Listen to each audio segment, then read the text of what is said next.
네, 저희 다시 한번 하겠습니다. 시작.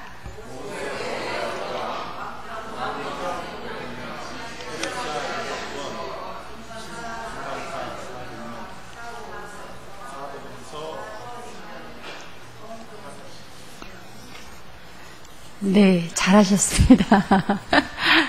예, 오늘은요, 저희가 이렇게 먼저 이제 큰 덩어리를 보시는데, 그 중에서 구약의 세 번째 페르시아 7권, 이제 거기까지 하고, 그 덩어리 보는 것은 저희가 신약으로 가서는 또 신약을 하고, 이제 페르시아 7권 본 다음에 바로 저희가 창세기로 들어가겠습니다. 구약.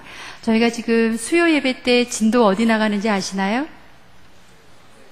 예, 출애굽기 뒷부분을 나가고 있거든요. 그러니까 그 1년에 1독 하기를 원하시는 분들은 지금 수요 예배 진도에 맞춰 주시기를 바랍니다. 아시겠죠? 예, 저희가 지금 오후 예배 때는 큰 덩어리로 저희가 보고 있습니다. 그래서 오늘까지 보시고 저희가 다시 이제 구약 자세하게 들어가겠습니다. 오늘 페르시아 7권 이렇게 시작을 합니다. 예, 너무나 낯설지만 우리가 이제 작년에 공부를 하셨기 때문에 페르시아 시대에 우리 성경하고 관련된 7권의 성경이 있습니다. 네, 뭐뭐일까요? 우리 페르시아 시대에 성경과 관련된 그런 성경이 있습니다. 성경. 일단 우리가 잘 아시는 에스라, 느헤미야, 네. 우리 구약 목록을 한번 가보겠습니다. 구약 맨 앞에 구약의 차례라고도 되어 있고 어디는 목록이라고 되어 있죠. 구약 성경 맨 앞으로 가시면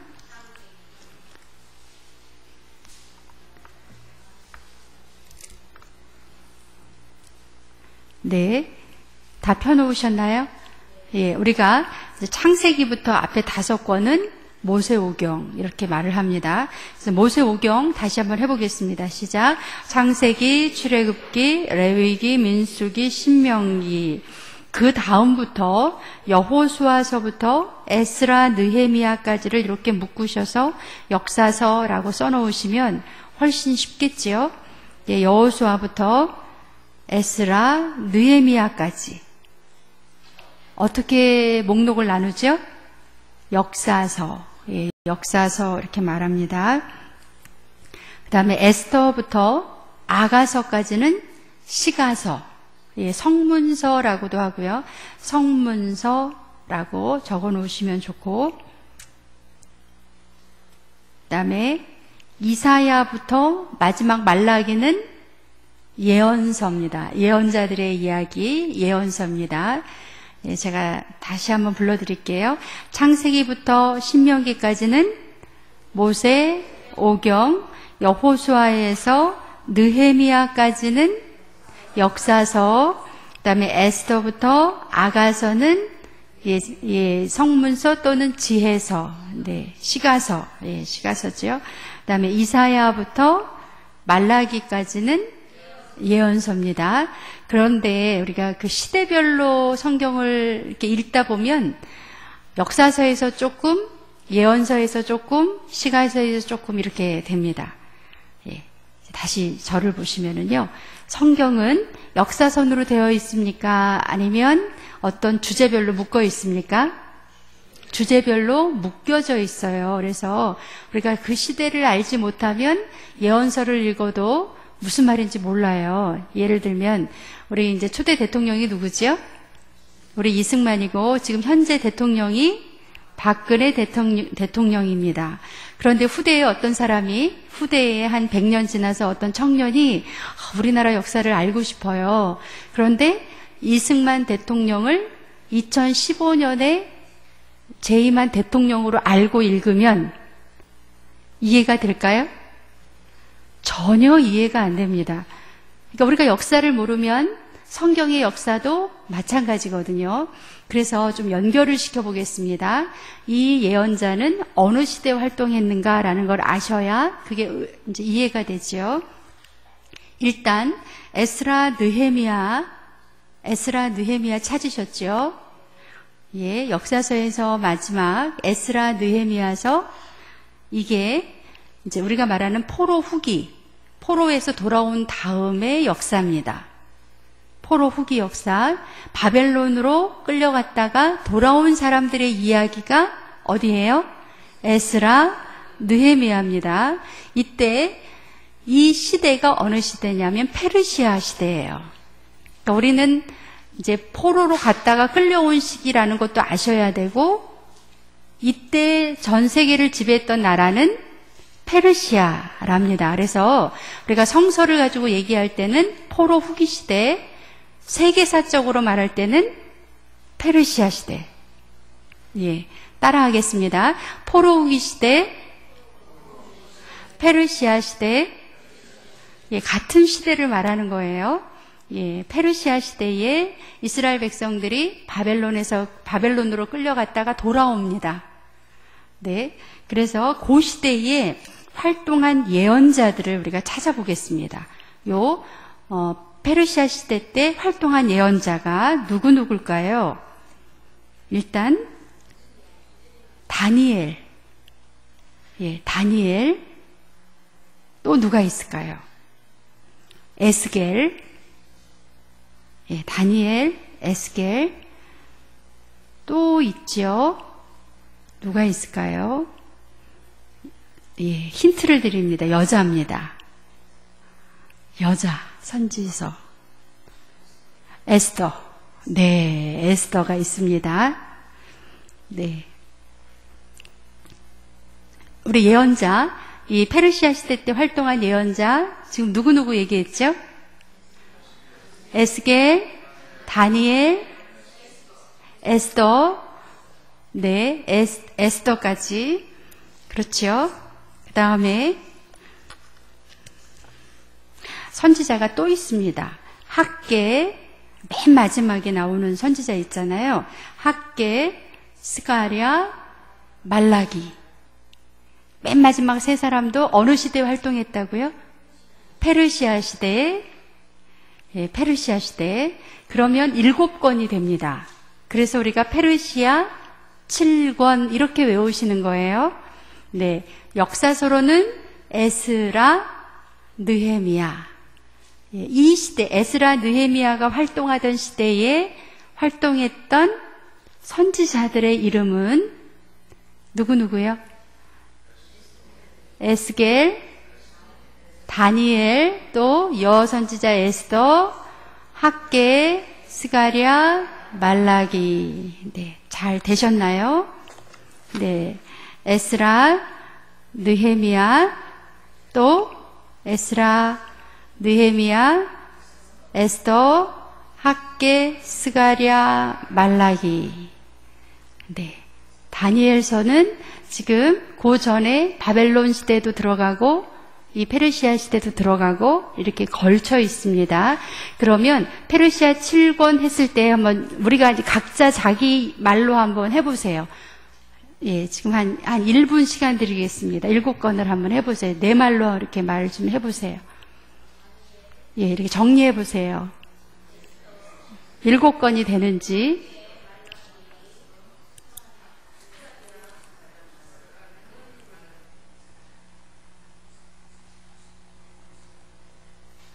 네. 아까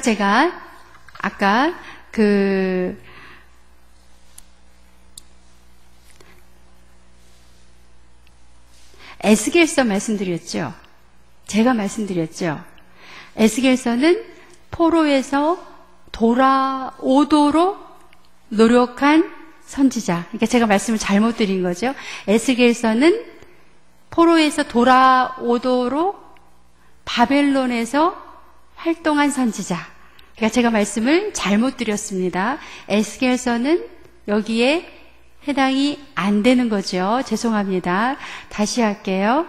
그러니까 이 페르시아 시대는 에스라, 느헤미야, 그 다음에 학개, 스가랴, 말라기, 또 하나 에스더. 예. 다니엘은 지금 두 시대에 같이 걸쳐 있어요. 두 시대에. 예, 페르시아 시대도 되고 그 앞에 바벨론 시대도 해당이 됩니다. 그래서 저희가 이제 에스라, 느헤미야 포로에서 끌려온 사람들에게 우리 집사님 이 앞에 이 트랙 페르시아 7권으로 넘어가 주세요. 준비하는 동안 페르시아 7권 하겠습니다. 우리가 이제 예레미야의 애가 3장 19절에서 23절 말씀을 보겠습니다. 예레미야의 애가 3장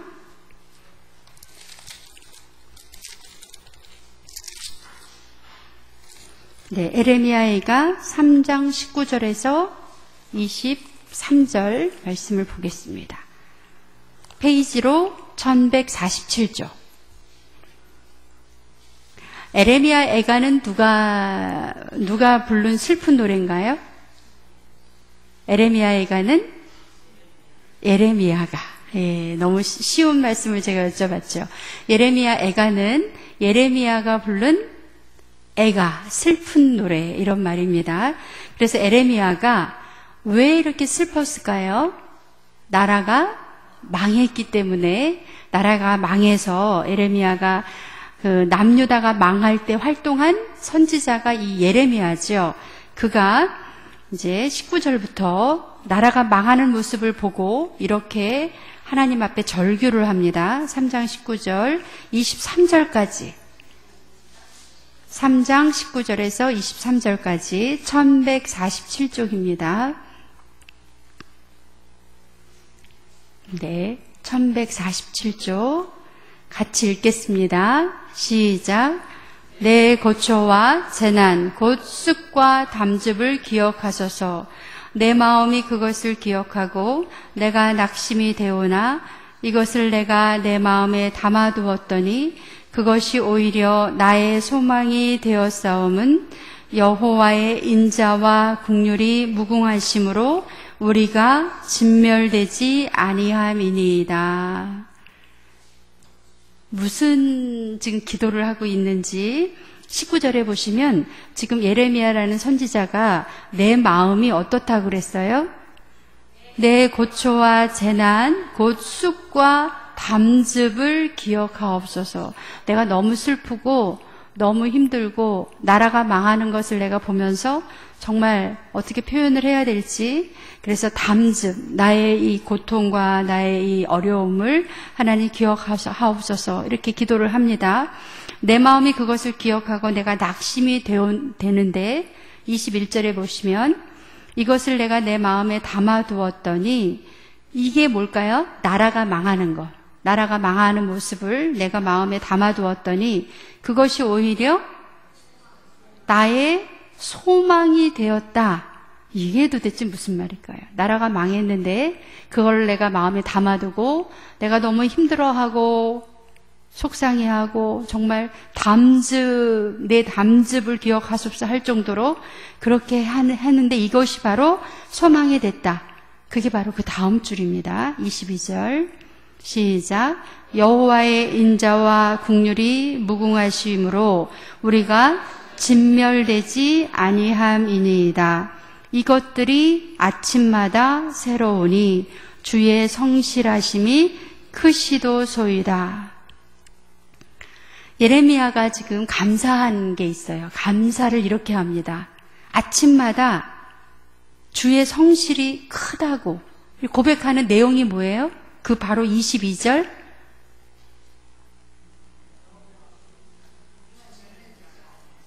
그게 무슨 말일까요? 지금 우리 권사님들이 이게 답이 왜 빨리 안 나오냐면 감사할 만한 게 못 될 것 같은데 이것도 감사한가 하는 마음이 있으신 것 같아요. 그래서 이게 이제 선뜻 이게 답이 안 나오는 거죠. 지금 에레미야는 아침마다 주의 성실이 크다, 아침마다 새롭다라고 감사하면서 하나님 앞에 드리는 내용이 뭐예요? 진멸되지? 이게 뭘까요?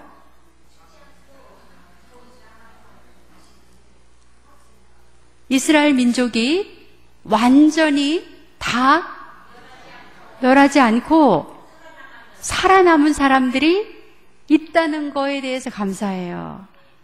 다시 한번 생각해 볼게요. 우리가 감사할 때는 보통 어떤 거 감사하죠? 우리가 이렇게 기도할 수 있을까요? 예, 이게 지금 차원이 달라서 우리가 조금 헷갈리고 있습니다. 지금 예레미야가 그렇게 눈물로 보세요. 그러면은 제가 안 보려고 했는데 조금 앞으로 돌리겠습니다. 예레미야가 얼마나 울었는지 잘 아시죠? 예레미야 2장 18절 한번 보세요. 지금 예레미야가 나라가 망하는 것을 보면서 2장 18절에 이렇게 말을 합니다. 2장 18절. 네, 같이 읽겠습니다. 2장 18절 시작. 그들의 마음이 주를 향하여 부르짖기를 딸 시온의 성벽아 너는 밤낮으로 눈물을 강처럼 흘릴지어다. 스스로 쉬지 말고 내 눈동자를 쉬게 하지 말지어다. 초저녁에 일어나 부르짖을지어다. 내 마음을 주의 얼굴 앞에 물 쏟듯 할지어다. 각 길 어귀에서 주려 기진한 내 어린 자녀들의 생명을 위하여 주를 향하여 손을 들지어다 하였도다. 이게 무슨 기도입니까? 지금 나라가 망해서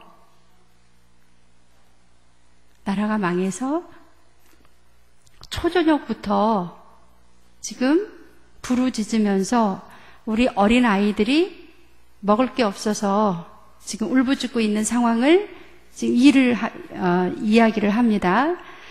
예, 3장도 한번 가볼게요. 3장 1절부터 7절까지 나라가 망했을 때 우리 믿는 사람들이 어떻게 하나님 앞에 기도하는지 시작. 여호와의 분노의 매로 말미암아 고난당한 자는 나로다.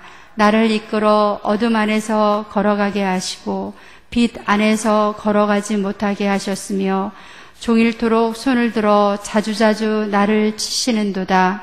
나의 살과 가죽을 쇠하게 하시며 나의 뼈들을 꺾으셨고 고통과 수고를 쌓아 나를 애우셨으며 나를 어둠 속에 살게 하시기를 죽은 지 오랜 자 같게 하셨도다.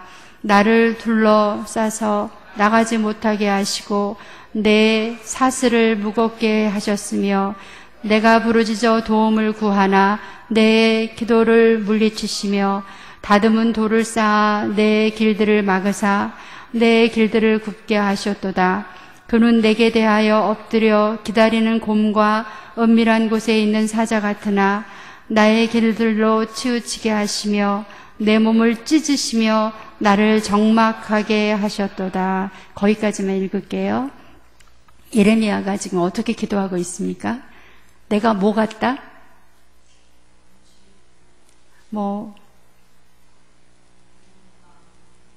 내가 부르짖으나 도움을 구하나 내 기도를 들어주지 아니하셨고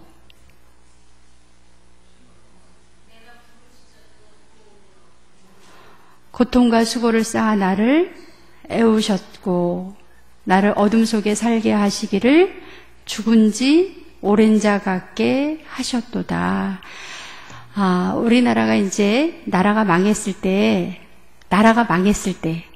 그것도 그냥 망한 게 아니고 예루살렘 성이 완전히 함락돼서 사람들이 다 끌려가고 죽고 막 이런 상황을 눈으로 봤던 예레미야가 지금 희망이 있습니까? 너무너무 괴롭고 힘들어서 여러분이 잘 아시는 이 예레미야 애가를 다 읽을 수도 없고 하나만 더 읽을게요. 2장 11절. 네, 2장 11절 시작. 내 눈이 눈물에 상하며 내 창자가 끊어지며 내 간이 땅에 쏟아졌으니 이는 딸 내 백성이 패망하여 어린 자녀와 젖먹는 아이들이 성읍 길거리에 기절함이로다. 그들이 성읍 길거리에서 상한 자처럼 기절하여 그의 어머니들의 품에서 혼이 떠날 때에 어머니들에게 이르기를 곡식과 포도주가 어디 있느냐 하도다. 예레미야가 뭘 봤습니까? 뭘 보고 지금 처절하게 기도를 하죠? 엄마가 죽었는데 아이가 그 품에서 먹을 거를 찾는 상황, 그거를 보면서 내 눈이 눈물에 상하며 내 창자가 끊어지는 것 같다. 그러면서 몇 날 며칠을 정말 울며 불며 울며 하나님 앞에 기도하고 또 기도하고, 하나님 어디에서 어떻게 살아가야 되겠습니까? 하나님 어떻게 합니까? 그렇게 기도하다가 하나님이 주신 마음이, 하나님이 주신 생각이 바로 오늘 제가 읽어드린 3장 21절, 22절. 여러분이 이제 예레미야의 그런 심정으로, 이럴 때 나라가 망해서 우리가 인간적으로 보기에는 아무 희망이 없어 보이는 이때에 예레미야는 하나님의 음성을 듣습니다. 그게 바로 뭐냐면 22절 시작. 여호와의 인자와 긍휼이 무궁하심으로 우리가 진멸되지 아니함이니이다. 뭘 가지고 감사했어요? 진멸되지 아니했다. 그러면 이 진멸되지 아니한 사람들은 지금 어디 있을까요? 어디로 끌려가 있어요? 유배당했죠? 바벨론으로 끌려간 사람들이 있었구나. 지금 예루살렘에는 다 죽었어요. 유대인들이 다 죽었는데 울고 또 울고 몇 날을 하나님 앞에 기도하며 발버둥 치면서 하나님의 음성을 들어보니까 하나님께서 뭐를 깨닫게 해주세요? 아, 살아있는 사람이 있다. 어디에 있어요? 바벨론에 1차, 2차, 3차에 걸쳐서 포로로 끌려간 그 사람들이 뭐다? 희망이다. 진멸되지 않고 미래를 우리가 구할 수 있겠구나. 예, 그래서 우리가 너무 힘들 때 여러분이 예레미야 애가를 읽으시면 어떻게 기도해야 되는지가 이 기도줄이 잡힙니다. 우리가 하나님 잘되게 해주셔서 감사합니다. 이럴 때 감사합니다 하는 것은 우리 말고도 다른 사람들도 다 할 수 있지요. 누가 봐도 저거는 감사할 건데 감사 안 하는 사람이 이상하지, 감사할 제목이 분명하면 누구나 다 할 수 있어요. 그런데 지금 예레미야는 우리가 보기에는 감사 조건이 아닌데, 우리가 인간적으로 보면 이거는 감사할 게 아니고 불평하고 원망하고 하나님 우리나라를 왜 망하게 하시지, 이럴 상황인데 예레미야는 날마다 아침마다 그걸 생각할 때마다 어떻다 그랬어요? 여기 그대로 23절 시작. 이것들이 아침마다 새로우니 주의 성실하심이 크시도다. 이거를 생각하는 아침마다, 내가 오늘 아침에 잠에서 깨서 일어났어요? 근데 또 뭐가 감사해요? 몇 명이 살아있다는 게 감사하고, 그 다음날 아침에 또 일어나서 생각해 보니까 또 감사하고, 이거는 내가 살아있어서 감사한 게 아니고요. 그 민족 중에 일부가 비록 어디에 끌려가 있지만, 바벨론에 끌려가 있지만 그거를 생각할 때마다 감사하다, 이런 고백을 하게 됩니다. 여러분, 참 대단하죠? 그러면서 우리 잠깐 보겠습니다. 예레미야가 얼마나 위대한 고백을 하는지 예레미야로 갑니다. 네, 예레미야서에 가면 예레미야 25장. 네, 오늘은 저희가 그 페르시아로 넘어가지 않고 그냥 이 포로기를 잠깐 설명을 해야 될 것 같습니다. 네, 25장에 가면 이제 저를 보세요. 25장을 펴놓고 예레미야가, 예루살렘에 살던 예레미야도 그렇게 절망을 하고 정말 눈이 짓무르도록 하나님한테 기도하고 눈물 흘리고 있는 이런 상황인데, 바벨론으로 포로로 끌려간 사람 입장은 어떻을까요? 더 절망스럽죠. 이제 희망이 없습니다. 이제 나라가 망했고 우리는 더 이상 희망이 없고, 이런 시대에 아무도 희망을 말하지 않을 때 하나님께서 주신 그 마음으로 예레미야가 희망을 노래하기 시작했어요. 무슨 희망일까요? 그 희망의 내용이 25장 11절 12절입니다. 10절부터 읽을게요. 10절 시작. 내가 그들 중에서 기뻐하는 소리와 즐거워하는 소리와 신랑의 소리와 신부의 소리와 맷돌 소리와 등불 빛이 끊어지게 하리니 이 모든 땅이 폐허가 되어 놀랄 일이 될 것이며 이 민족들은 70년 동안 바벨론의 왕을 섬기리라. 여호와의 말씀이니라. 70년이 끝나면 내가 바벨론의 왕과 그의 나라와 갈대아인의 땅을 그 죄악으로 말미암아 벌하여 영원히 폐허가 되게 하며 내가 그 땅을 향하여 선언한 바 예레미야가 모든 민족을 향하여 예언하고 이 책에 기록한 나의 모든 말을 그 땅에 임하게 하리라. 네, 저를 보세요. 이게 바로 예언자의 역할이고 하나님의 놀라우신 말씀입니다. 지금 내 몸은 어디에 포로로 끌려가 있죠? 바벨론에 끌려와 있습니다. 바벨론이라는 나라는 지금의 우리가 느끼기에 미국보다도 더 어마어마한, 지금 시대로 말하면 미국보다 더 잘 사는 나라였습니다. 그 나라에 끌려가 있는 사람한테 이 에레미야가 이 나라가 몇 년 만에 망할 거다? 기가 막히죠. 지금 내 눈에는 뭐만 보이나요? 이 바벨론이라는 나라가 너무너무 잘 살고 휘황찬란하고 도저히 아무리 생각해도 인간적으로 망할 수 없는 나라인데 예레미야는 뭐를 얘기하죠? 망한다. 몇 년 만에? 70년 만에 망한다. 그러니까 몇 년만 고생하고 살면 돼요? 70년만 고생하고 살면 그러면 우리는 돌아옵니다. 라는 예언을 했어요. 그러면 바벨론의 포로로 끌려갔던 사람들은 마음이 어떨까요? 한 줄기 희망이 우리가 살아야 되겠다. 우리가 돌아갈 수 있다. 그 희망을 갖게 되는 거죠. 대단하지 않습니까? 만약에 예레미야가 거기서 그냥 포기하고 기도하지 않고 하나님한테 원망하면서 하나님 우리 나라를 왜 망하게 해주셨습니까? 우리에게 왜 이런 고통이 옵니까? 하나님은 안 계십니다라고 막 그렇게 기도를 했으면 하나님이 그 마음 안에 깨닫게 해주셨을까요? 뭐를 깨닫게 해주셨죠? 진멸되지 아니했다. 그 진멸되지 아니한 사람이 다 어디에 가서 살고 있습니까? 지금 바벨론에서 살고 있습니다. 그래서 이 말씀을 70년 만에 너네 돌아올 수 있다. 바벨론이 70년 만에 망한다라는 이 말씀을 들은 사람이 있어요. 두 사람이 있어요. 그게 바로 에스겔이랍니다. 에스겔서로 한번 갈게요. 에스겔 선지자는 에스겔서를 갑니다. 여러분, 희망이 있는 민족은 망하지 않습니다.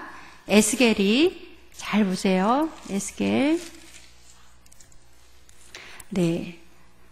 1장 2절 1절부터 2절까지 한번 읽어볼게요. 에스겔서 몇 페이지냐면요 1150페이지 1150페이지 구약입니다. 1150페이지 옆에 서로 도와주세요. 1150페이지. 에스겔이라는 사람은 지금 어디에서 살고 있어요? 바벨론의 포로로 끌려간 사람이에요. 읽겠습니다. 1절, 2절 시작. 30째 해 넷째 달 초다새에 내가 그발 강가에 사로잡힌 자 중에 있을 때에 하늘이 열리며 하나님의 모습이 내게 보이니, 잠깐만요. 지금 에스겔은 누구와 함께 있습니까? 사로잡힌 자 중에 있다. 이 말은 내가 포로가 돼서 지금 어디에 사로잡혀 갔다? 바벨론에 사로잡혀 갔다. 바벨론에 그발 강이라는 강이 있었어요. 그 강가에 유대인들이 포로로 잡혀와서 그 근처에 살면서 2절 시작. 여호야긴 왕이 사로잡힌 지 5년 그달 초닷새라. 이 말은 여호야긴 왕이 포로로 잡혀올 그때 자기도 그때 같이 잡혀온 거예요. 그러니까 자기는 잡혀온 지 몇 년 됐어요? 5년이 됐어요. 이 5년이 됐을 때 3절 시작. 갈대아 땅 그발 강가에 여호와의 말씀이 부시 아들 제사장 나 에스겔에게 특별히 임하고 여호와의 권능이 내 위에 있느니라. 예, 이러면서 이 에스겔에게 하나님의 영이 임하면서 예언자로서의 활동을 하게 됩니다. 예, 그런데 이 에스겔이 어떤 것을 발견하게 되냐면 2장 9절 시작. 내가 보니 보라 한 손이 나를 향하여 펴지고 보라 그 안에 두루마기 책이 있더라. 하나님이 에스겔을 향해서 두루마기 책을 보여주시면서 그 책을 먹으라고 그렇게 말을 하지요. 그래서 그 책을 먹었습니다. 그런데 그가 먹었던 그 책 안에 또 그가 들었던 그 말 안에 다시 봅니다. 3장 17절에 시작.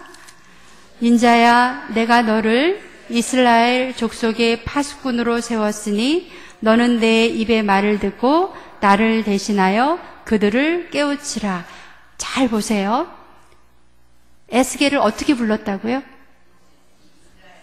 인자야 그러면서 너를 이스라엘 족속의 파수꾼으로 세웠으니 너는 내 입의 말을 듣고 나를 대신하여 그들이 누굴까요? 바벨론에 살고 있는 이스라엘 백성들을 깨우치라는 것입니다. 어떻게 깨우칠까요? 어떻게 깨우칠까요? 누가 말한 대로? 하나님이 누구에게 말씀하신 대로? 잘 보세요. 하나님이 누구에게 말씀하신 대로? 에스겔이 알고 있는 예언의 말씀은 하나님이 예레미야에게 무슨 말씀을 주셨죠? 70년 만에 나라가 망하니까 70년 동안 어디에서? 바벨론에서 잘 살아야 되겠죠. 잘 살다가 나라가 망하면 어디로 돌아와야 됩니까? 이스라엘로 돌아와야 한다는 말씀을 지금 누가? 에스겔이, 바벨론에 살고 있는 에스겔이 그 말씀을 가슴에 간직하고 그 말씀을 누구한테 얘기할까요, 이제? 이스라엘 백성들에게. 그래서 이제 그들이 일을 하기 시작합니다. 이제는 막 희망이 없어서 우리가 여기서 언제 죽을까 이러던 백성들이 누구의 말을 듣고? 에스겔의 말을 듣고. 에스겔은 누구의 예언을 믿고? 예레미야의 예언의 말씀을 믿고 이스라엘 백성들에게 막 열심히 살아야 된다. 왜 열심히 살아야 되죠? 우리는 돌아갈 수 있고 예루살렘으로 돌아갈 수 있기 때문에 우리는 이 땅에서 열심히 살아야 된다. 열심히 살기 위해서는 어떻게 해야 되죠? 일을 하고 일만 하면 열심히 사나요? 시집도 가고 장가도 가고 자손도 낳아야 되잖아요. 70년 동안 사는데 어떻게 해야 되죠?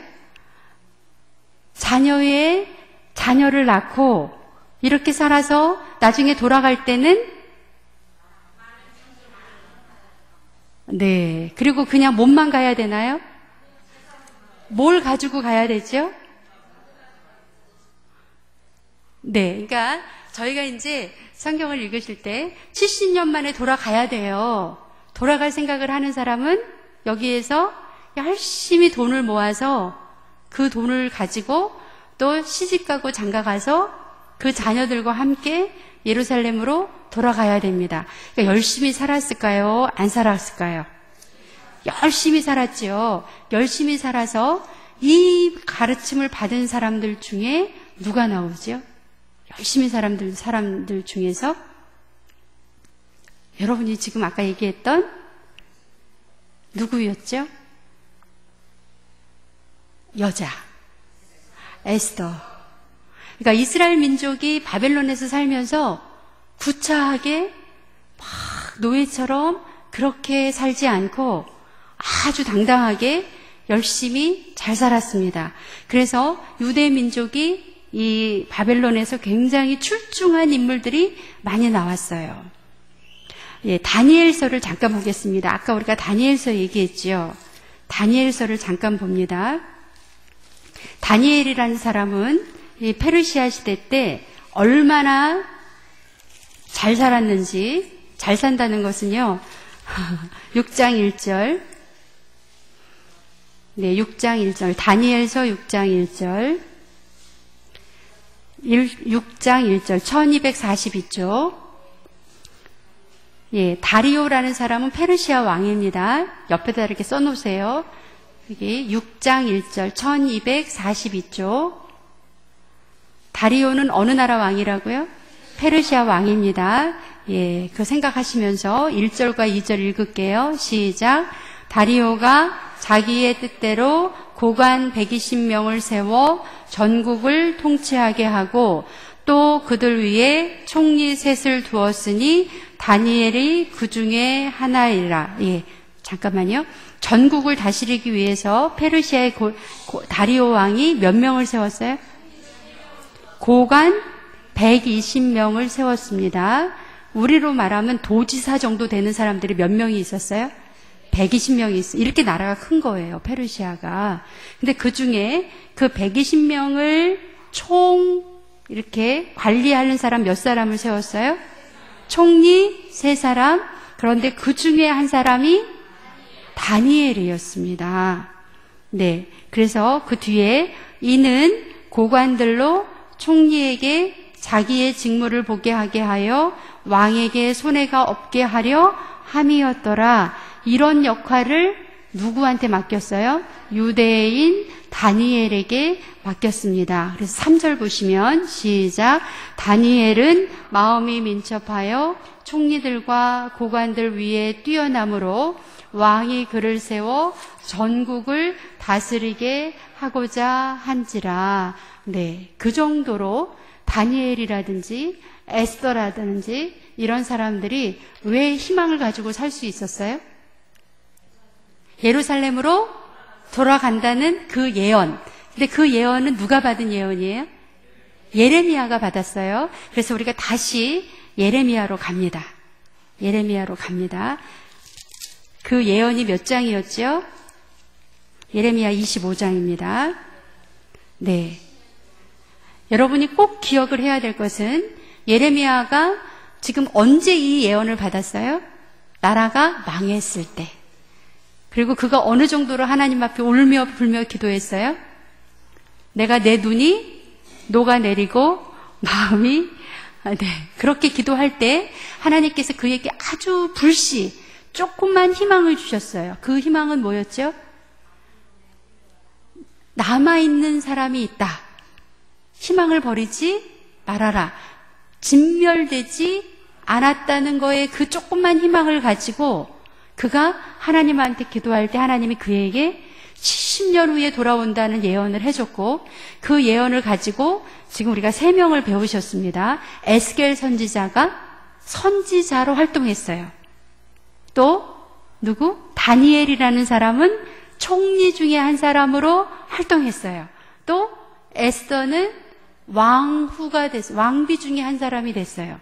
이렇게 출중한 사람, 이렇게 성경에 기록되지 않은 사람들 중에서도 열심히 시집가고 장가가고 열심히 돈을 벌어서 나중에 바벨론에서 돌아올 때 어떻게 돌아왔을까요? 우리 하나만 더 보겠습니다. 에스라서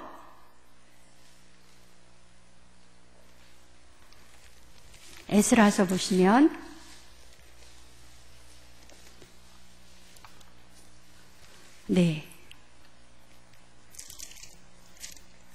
네, 여러분이 이제 그걸 생각하시면서 에스라서를 읽으시면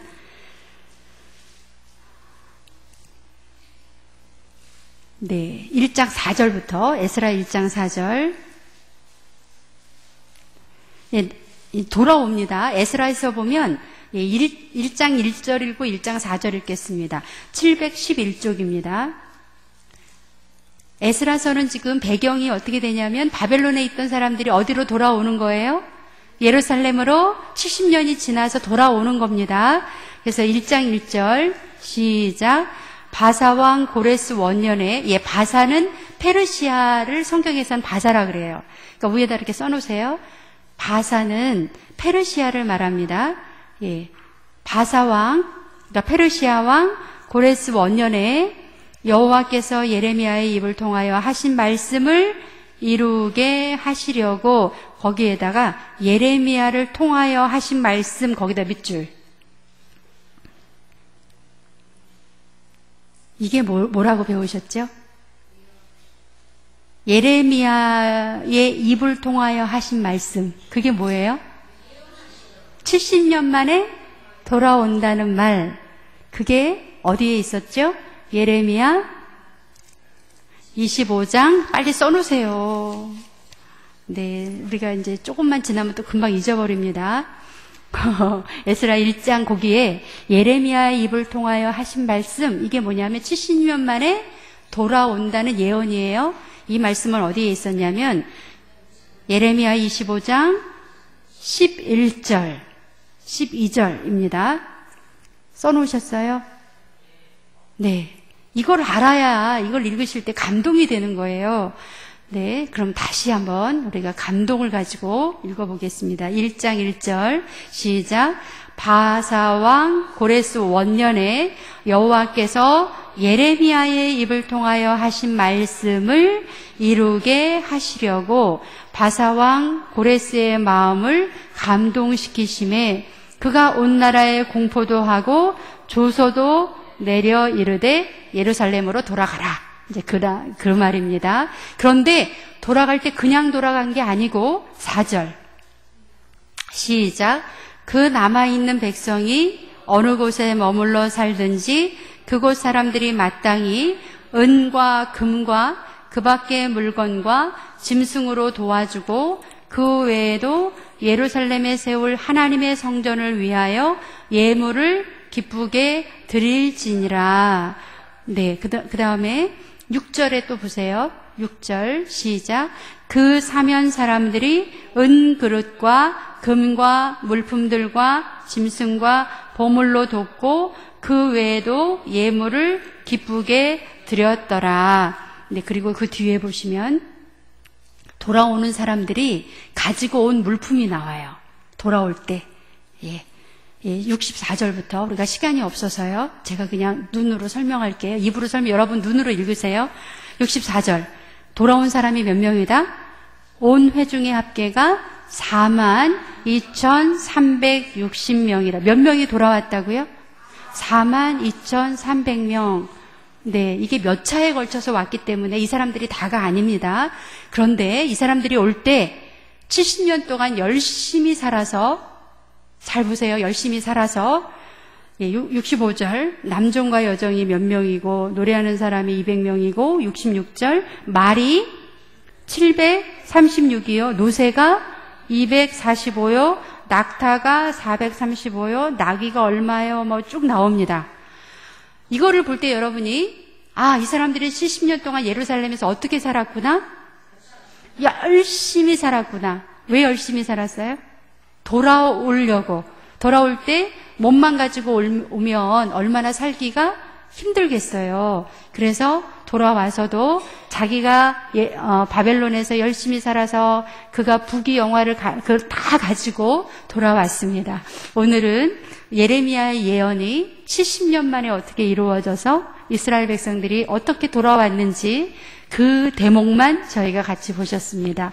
우리가 어려울 때 실망하지 말고 어떻게 기도하면, 누구처럼 기도하면, 예레미야처럼 기도하시면 하나님께서 콩알 만한 희망을 주시지요. 그 희망이 뭐였어요? 진멸되지 않았다. 그 희망이, 그 결과가 어디에 나오나요? 에스라, 느헤미야에 나오는 거예요.